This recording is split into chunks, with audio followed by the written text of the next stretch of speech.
श्री राधा वल्लभ लाल की जय। सद्गुरुदेव भगवान की जय। विश्वास, या तो कबूल कर मुझे मेरी कमजोरियों के साथ, या तो छोड़ दे मुझे मेरी तन्हाइयों के साथ। देखिए, हर जीव के अंदर कुछ ना कुछ कमजोरी होती है, और मुझे लगता है शरीर में पंच तत्व हैं, तो किसी न किसी तत्व के अंदर कमजोरी है। किसी में अग्नि तत्व कम है, किसी में वायु तत्व कम है, किसी में जल तत्व की कमी आ जाती है। लेकिन एक तत्व और है, वो है कमजोरी का तत्व। हर जीव के अंदर कुछ ना कुछ एक कमजोरी होती है, कोई ना कोई कमजोरी होती है। देखिए, स्वामी विवेकानंद जी के जो सदगुरु थे, स्वामी रामकृष्ण परमहंस, वो सत्संग करते करते बीच में पकौड़ी खा लेते, और सत्संग करते करते उठ के माँ शारदा के पास, यानी अपनी पत्नी माँ शारदा के पास आते और कहते पकोड़े दो। कई बार तो बड़ा आश्चर्य लोगों ने किया। माँ शारदा ने भी उनको समझाया कि आप ऐसा क्यों करते हैं, बीच सत्संग में ही पकोड़ा खा लेते हैं, बीच सत्संग में उठ के आ जाते हैं।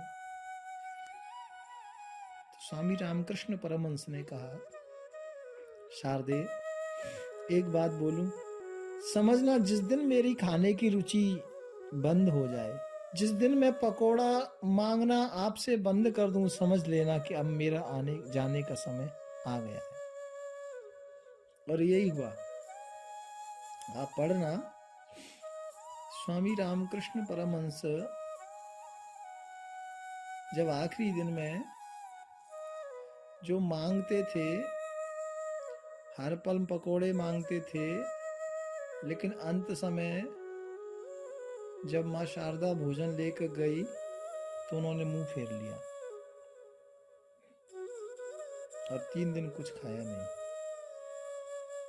मतलब यह है कि हर व्यक्ति की कुछ ना कुछ एक कमजोरी होती है। लेकिन यहां पर एक बात और मुझे याद आई। एक बार स्वामी विवेकानंद को रामकृष्ण परमहंस जी महाराज ने कहा, पकोड़े लेकर आओ। तो स्वामी रामकृष्ण परमहंस महाराज पकोड़े लेने के लिए अंदर गए, प्लेट लाकर दी। तो गुरुजी ने कहा कि मैंने तो पकोड़े मंगाए, तू नमकीन लेके आ गया। बोले नहीं नहीं, यही पकोड़ा, यही नमकीन पकोड़ा एक है। बोले नहीं, मैंने तो पकोड़े मंगाए थे, तू नमकीन लेके आ गया। मतलब ये नहीं है कि तू नमकीन लाया कि पकोड़े लाया। बात ये है कि सदगुरु वेद बचन विश्वास। भैया, तूने सदगुरु की बात पर विश्वास नहीं किया। और रामकृष्ण परमहंस ने विवेकानंद को कहा कि अब मैं तुझे कहता हूं कि तू माता काली की सेवा के लायक नहीं है, क्योंकि तू माता काली के सेवा के लायक नहीं है। इसका जवाब ये दिया था। ये सत्य घटना है, आप पढ़ लेना। बात ये नहीं है, बात ये थी कि गुरु की बात पर विश्वास रखना, गुरु की बात पर विश्वास करना। सदगुरु वैद्य वचन विश्वास। गुरु की बात पर, डॉक्टर की बात पर, वैद्य जी की बात पर, है ना, इन पर विश्वास करना पड़ेगा। तो वो वही चूक हो गई, क्योंकि विश्वास से ही श्रद्धा जागृत होती है। मैं एक बात कहता हूं, जिसको अपने बुद्ध पुरुषों पर भरोसा हो जाए, जिसको अपने बड़ों पर भरोसा हो जाए उसको दुनिया में कुछ करने की जरूरत नहीं है। पक्की बात है। एक वृंदावन की घटना है, हमारे एक महापुरुष संत सुनाते हैं। कहते हैं कि वृंदावन में वृंदावन के पास में जो गांव हैं, उन गांवों से ग्वालनिया और सब दही मक्खन दूध बेचने के लिए आते थे। और एक दिन एक ग्वालिन वृंदावन में आई, उसने अपना दही बेच दिया, जल्दी बिक गया उस दिन। अब उसने सोचा कि मेरा दही तो बिक गया, अभी मैं क्या करूं। सोचा मेरे पास समय है, थोड़ा वृंदावन का भ्रमण कर लेती हूं। और वृंदावन का भ्रमण करने लगी तो एक जगह भगवान की कथा चल रही थी। उसने सोचा इधर उधर भटकने से क्या, थोड़ा सत्संग में ही बैठ जाती हूँ। वो सत्संग में बैठ गई, श्रवण करने लगी। तो उसमें सदगुरु महाराज कह रहे थे, हरेर नाम हरेर नाम हरेर नामैव केवलम कलौ नास्तेय नास्तेय नास्तेय हरिरन्यनम। कलयुग केवल नाम आधारा सुमर सुमर नर उतरहि पारा। व्यास जी कह रहे थे कि जिसने भगवान के नाम का आश्रय लिया है वो भव से पार हो जाता है। वो बात उस ग्वालिन के दिमाग में बैठ गई कि जिसने राधा नाम लिया है वो भव से पार हो गया है। अब उसके मन में ये बात बैठ गई। वो शाम को जमुना किनारे आई, नाव से पार करना था, लेकिन उसने सोचा कि गुरुजी कह रहे थे भगवान के नाम से जीव भव से पार हो जाता है। तो फिर जब भव से पार हो जाता है तो क्या जमुना से पार नहीं हो सकता? तो वो दूर किनारे गई और जाकर के सोचा कि आज तो नाम के सहारे ही पार करना है, नाम में बैठने की जरूरत ही क्या है। मटकी सिर पर रखी है, श्री राधा वल्लभ लाल जी को याद किया है मन ही मन कि ठाकुर तेरा नाम तो भव से पार करता है, मुझे तो केवल जमुना मैया ही पार करनी है। और उसने प्रथम पैर अपना दाया पैर आगे बढ़ाया और बोला हरे कृष्ण। पैर रखा, डूबा नहीं। दूसरा पैर रखा, हरे कृष्ण, वो पैर भी डूबा नहीं। तो एक पैर आगे बढ़ाती और हरे कृष्णा बोलती, एक पैर आगे बढ़ाती हरे कृष्णा बोलती। हर पैर पर एक भगवान का नाम, हरे कृष्ण हरे कृष्ण। इस तरह से उसने जमुना मैया को पार किया। डूबी नहीं गोपी, अपने घर गई और उसको विश्वास हुआ, आस्था जागृत हो गई। अब तो जब दधी बेचने को आए ना, तो नाव में नहीं बैठे, नाव में नहीं जाए, वापिस उसी रास्ते से हरे कृष्णा बोला, एक एक पैर आगे रखा, जमुना मैया को पार किया। वृंदावन में आई, दधी बेका, फिर उसी रास्ते से। ऐसा करते करते कई दिन हो गए। तो उसने एक दिन मन में सोचा कि मैं जब नाव से जाती थी तो मेरा किराया लगता था, अभी मुझे रोज 1 रुपया बचता है। कितने दिन हो गए, इतने सारे पैसे इकट्ठे मेरे पास हो गए, क्यों ना एक दिन उन गुरु महाराज को मैं बुलाऊं जिन्होंने मुझे ये नाम दिया है, जिन्होंने मुझे ये रास्ता दिखाया है। तो एक दिन वो गोपी वो गुरु महाराज के पास आई जिनसे कथा सुनी, और व्यास जी को कहा, महाराज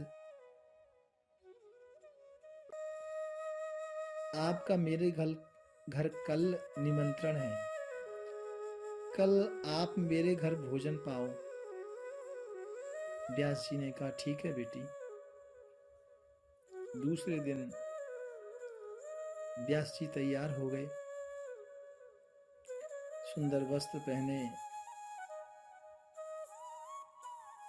चंदन लगाए, पटका डाला और बढ़िया तरीके से नए वस्त्र धारण करके व्यास जी तैयार हो गए। अब एक गोपी आई, और एक गोपी आई तो जमुना किनारे जब गए तो जिधर जमुना में नाव खड़ी रहती है, जिस घाट पर, उस घाट पर गोपी उस ओर नहीं जा रही, दूसरी ओर जा रही है। तो गुरुजी ने सोचा, हो सकता है कोई अलग से व्यवस्था की होगी, कोई अलग से स्पेशल कोई नाव अलग घाट से की होगी। दूसरे घाट पर जब गए और वहां गुरुदेव ने देखा कि यहाँ ना तो कोई नाव है, ना कोई साधन है। सोचा हो सकता है कोई नाव वाला आने वाला होगा, लेकिन जमुना किनारे गोपी पहुंची और उस गोपी ने कथा करने वाले व्यास जी का, गुरु जी का हाथ पकड़ लिया और अपना एक पैर आगे रखा,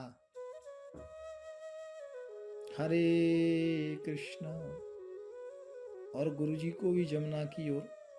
तो गुरुजी ने सोचा, लगता है अंदर कोई, इधर पानी की गहराई कम है। तो गुरुजी ने भी अपना एक पैर आगे बढ़ाया,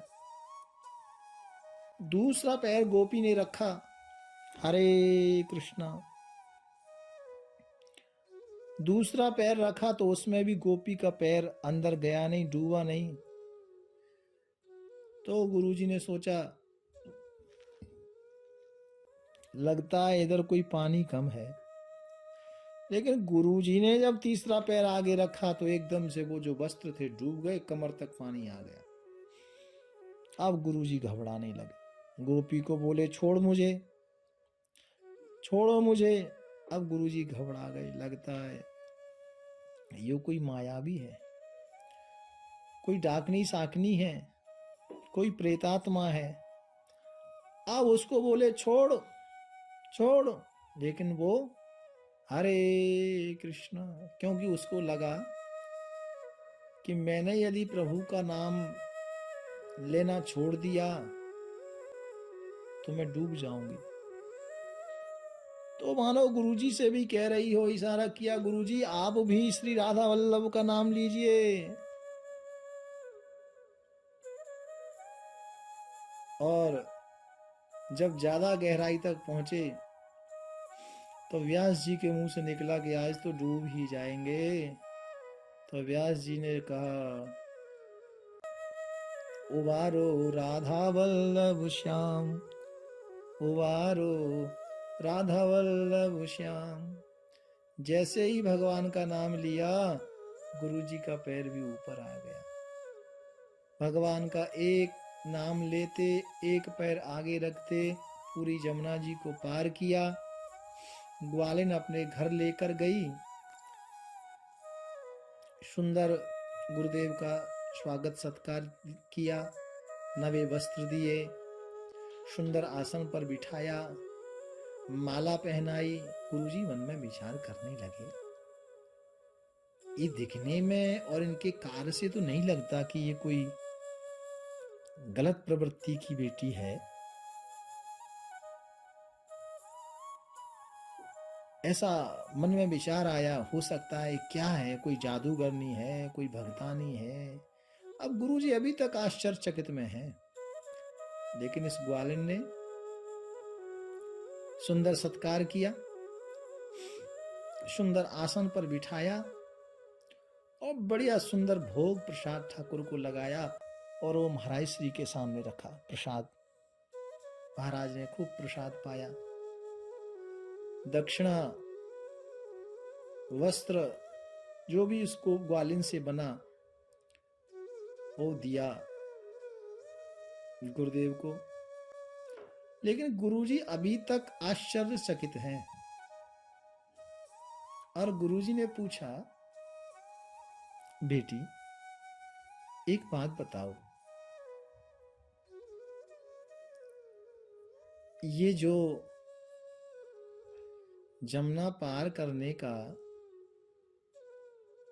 ये जो तरीका है, जो नियम है, या जो विद्या है, ये तुमने कहां से सीखा? तो वो ग्वालिन कहती है, गुरुजी वो मैंने कहीं और से नहीं सीखा, वो तो मैंने आपसे ही सीखा है। एक दिन आपकी कथा सुन रही थी, उस कथा में आप कह रहे थे कि भगवान के नाम से जीव भव से पार हो जाता है। मैंने सोचा कि जीव जब भव से पार हो जाता है तो जमुना मैया तो छोटी सी है।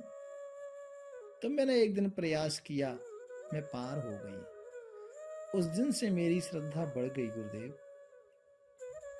गुरुजी की आंखों में आंसू आ गए और गुरुजी रोने लगे, विचार करने लगे, मैं कैसा हूं? आज तक मैंने अपने जीवन को ऐसे ही गवा दिया। दुनिया को मैं कथा सुनाता रहा, दुनिया के लिए मैं सत्संग करता रहा, लेकिन अपने लिए मैंने आज तक कुछ नहीं किया। गुरुजी के नेत्रों से सचल अश्रु बहने लगे।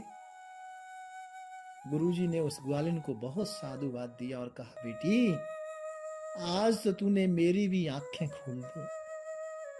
और गुरुदेव कथा तो करते थे, लेकिन आज से गुरुदेव को भगवान के नाम पर श्रद्धा हो गई, विश्वास हो गया। तो माई बाप, आप कोई भी कार्य करते हैं, श्रद्धा और बिना विश्वास के ना करें। विश्वास यदि होगा, देखिए भगवान अपनी मर्जी से किसी रूप में नहीं आते हैं। भक्त की जो इच्छा होती है ना, भगवान उसी रूप में आते हैं। क्योंकि भगवान का एक नाम है भक्त वांछा। भक्ति की जो इच्छा होती है, भगवान वैसा ही करते हैं। तो मेरा आपसे निवेदन सिर्फ इतना है कि आप कोई भी कार्य करें, विश्वास के साथ करें। प्यार से बोलो राधे राधे।